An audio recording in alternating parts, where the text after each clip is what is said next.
जय हिंद। तो समझते हैं नई शिक्षा नीति के तहत प्री प्राइमरी बाल वाटिका शिक्षक भर्ती के संबंध में, या हम यूँ कह सकते हैं कि प्री प्राइमरी बाल वाटिका शिक्षक भर्ती के आवेदन भर्ती कोर्स के संबंध में कुछ महत्वपूर्ण अपडेट निकल के आ रही है, जो मैं आप लोगों के साथ इस छोटी सी वीडियो के माध्यम से साझा करने वाला हूँ। ऐसे में स्पेशली यदि एनटीटी की बात की जाए या फिर जो भी इसके समकक्ष नर्सरी टीचर कोर्स होते थे, अभी पहली की जो व्यवस्था ये थी कि आप लोगों को कहीं भी मौका नहीं दिया जाता था। लेकिन नई शिक्षा नीति के तहत आप लोग को बाल वाटिका में शिक्षक बनने का जो है कि विशेष मौका दिया गया है और इसी के तहत आप लोग की व्यवस्था की गई है। और इसी क्रम में यदि सबसे महत्वपूर्ण अपने भारत में बात की जाए तो लगातार भर्ती हर एक प्रदेशों में जल्द आपको देखने को मिलेगी। इसी क्रम में जिस प्रदेश से इस भर्ती के संबंध में या फिर इस पहले भर्ती के विज्ञापन के संबंध में महत्वपूर्ण जानकारियां निकल के आती हैं, मेरा पूरा प्रयास रहता है कि आप लोगों तक पहुंचाया जाए। तो ऐसे में यदि आपने भी जो है कि टीचर नर्सरी कोर्स किया है, चाहे वह बीएड नर्सरी हो या फिर एनटीटी हो या फिर सिटी नर्सरी हो, डीपीएसई हो या फिर ईसीसीई हो, इस तरह का यदि कोई भी कोर्स आपने मान्यता प्राप्त संस्थान से किया है तो यह अपडेट आपके लिए काफ़ी खास होगी।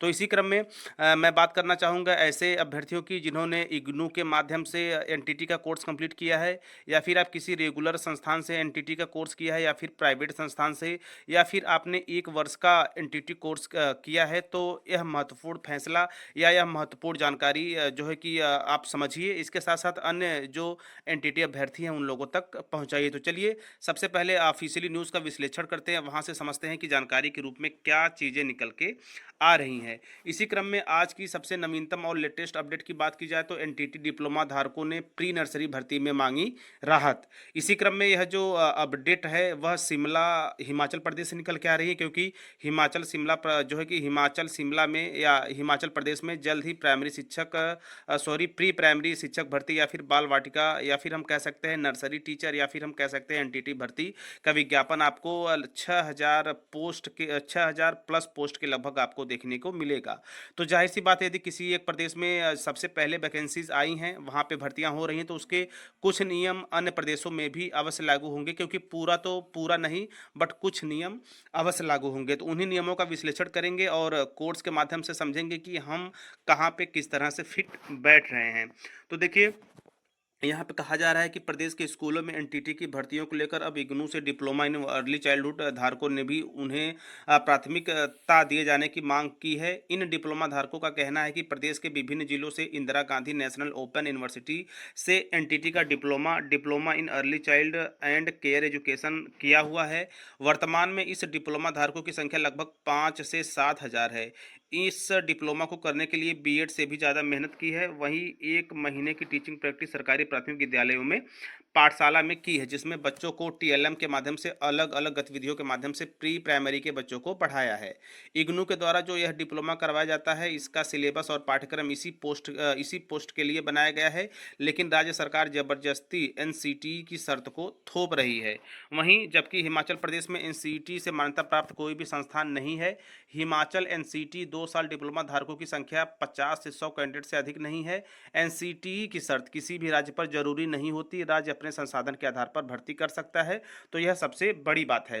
तो इसी क्रम में यदि यहाँ पे 1 वर्ष एनटीटी की बात की जाए तो हिमाचल प्रदेश की तरफ से यह ऑफिशियल ऑर्डर जारी किया गया है कि जो 1 वर्ष का एनटीटी कोर्स है उसे नहीं लिया जाएगा। जबकि यदि देखा जाए तो जिस तरह पहले 2014 या फिर 15 के पहले बीएड 1 वर्ष का होता था और उसे अब भी माना जाता है, ठीक एनटीटी भी पहले 1 ही वर्ष का होता था। अभी वर्तमान में 2 वर्ष का प्रारंभ हो चुका है, लेकिन पहले 1 वर्ष का ही एनटीटी कोर्स होता था।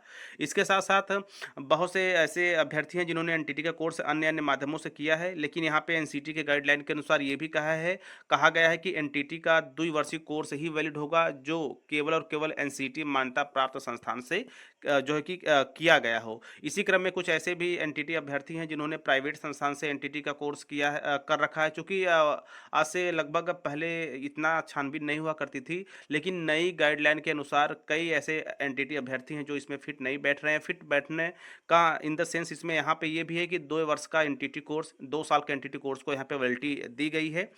तो सब मिलाकर यहाँ पे जो इग्नू से जिन्होंने बीएड सॉरी जिन्होंने इग्नू से एनटीटी का कोर्स कर रखा है, उनकी भी यही मांग है कि हमें भी इसमें सम्मिलित किया जाए, क्योंकि पूरे हिमाचल प्रदेश में लगभग 6 से 7 हज़ार जो है कि इग्नू से एनटीटी करने वाले डिप्लोमाधारी हैं। इसी क्रम में यदि बात की जाए 2 वर्ष एनटीटी कोर्स का, तो हम सभी को पता है कि इस तरह के कैंडिडेटों की जो संख्या है वो काफ़ी कम है, चाहे प्रदेश वाइज आप देख सकते हैं या फिर अन्य कहीं भी आप देखेंगे तो 2 वर्ष का डिप्लोमा करने वाले अभ्यर्थियों की संख्या कम है। लेकिन वर्तमान में 2 वर्ष ही चल रहा है। अभी नए सेशन हमारे उत्तर प्रदेश में जो कि विज्ञापन आया था, तो उसमें 2 वर्ष का कोर्स था, जिसमें एनटीटी, सीटी नर्सरी, डीपीएससी इस तरह के कुछ प्रमुख कोर्स थे और काफ़ी संख्या में लोगों ने इनरोल भी किया है। तो इसी क्रम में ये रहा, यानी कि इग्नू को भी यहाँ पे स्थान मिलना चाहिए। इग्नू अभ्यर्थियों ने, इग्नू एनटीटी अभ्यर्थियों ने भी यहाँ पे अपनी मांग रखी है। इसके साथ साथ एनटीटी 1 वर्ष करने वाले अभ्यर्थियों ने भी अपनी मांग को रखा था कि हमें भी वैलिड किया जाए। लेकिन यदि वर्तमान समय पे मोटे मोटे तौर पे देखा जाए तो 6297 पदों की भर्ती अगले महीने, इसका विज्ञापन आपको देखने को मिल जाएगा। इसके साथ साथ जो भर्ती का माध्यम होगा वो आउटसोर्स के माध्यम से होगा। इसके साथ साथ यहाँ पे 2 वर्ष का डिप्लोमा करने वाले अभ्यर्थियों को ही पात्र माना गया है। इसके साथ साथ यहाँ पे आपको लगभग 11 माह का वेतन दिया जाएगा। अगले साल को लेकर आपका नवीनीकरण किया जाएगा। ये रहा। यदि मोटे मोटे तौर पे देखा जाए तो 21 से 45 वर्ष जो है कि यहाँ पे आयु सीमा रखी गई है। और यदि बात की जाए जो है कि 12वीं कक्षा में 50% अंकों की बात की गई है, यानी कि 50% अंकों के साथ 12वीं उत्तीर्ण 21 से 45 वर्ष आपकी आयु सीमा होनी चाहिए। इसके साथ साथ यहाँ पे 2 वर्ष का डिप्लोमा या फिर नर्सरी में बीएड होना अनिवार्य है, यानी कि बीएड नर्सरी जिन अभ्यर्थियों ने किया है 2 वर्ष का, वो वैलिड किया जाएगा। इसके साथ साथ यहाँ पे यदि मासिक वेतन की बात की जाए तो 10,000 का मासिक पारिश्रमिक तय किया गया है। इसमें एजेंसी चार्जेस, आपके जीएसटी व अन्य खर्च शामिल होंगे। इसी के साथ साथ यदि बात की जाए प्री स्कूल शिक्षा, प्रारंभिक बाल्यावस्था शिक्षा कार्यक्रम कम से कम 2 वर्ष में डिप्लोमा या फिर बीएड नर्सरी होना चाहिए। SC ST OBC PWD उम्मीदवारों के लिए अंकों में 5% की छूट रहेगी, यानी कि आप यदि SC ST OBC हैं तो आप 45% अंकों के साथ 12वीं क्लियर के साथ यह आवेदन कर सकते हैं। इसके साथ साथ 12वीं कक्षा उत्तीर्ण करने वाले उम्मीदवारों को वास्तविक हिमाचली होना आवश्यक है, यानी कि दूसरे प्रदेश के जो कैंडिडेट हैं वो इसमें आवेदन नहीं कर सकते हैं।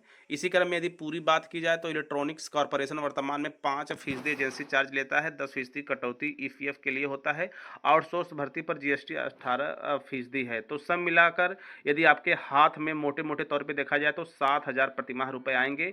बाकी बचे 3,000 आपके जो है वो जैसे आपकी जो है कि EPF के लिए कटेगा, इसके साथ साथ आपकी GST कटेगी। तो सब मिलाकर जो 10,000 का वेतनमान तय किया गया था उसमें 7,000 in hand salary per month के हिसाब से आपके पॉकेट में आएगी। 3,000 आपके EPF हो गया, GST हो गया, वो कटेगा, बाद में आपको वो मिल जाएगा।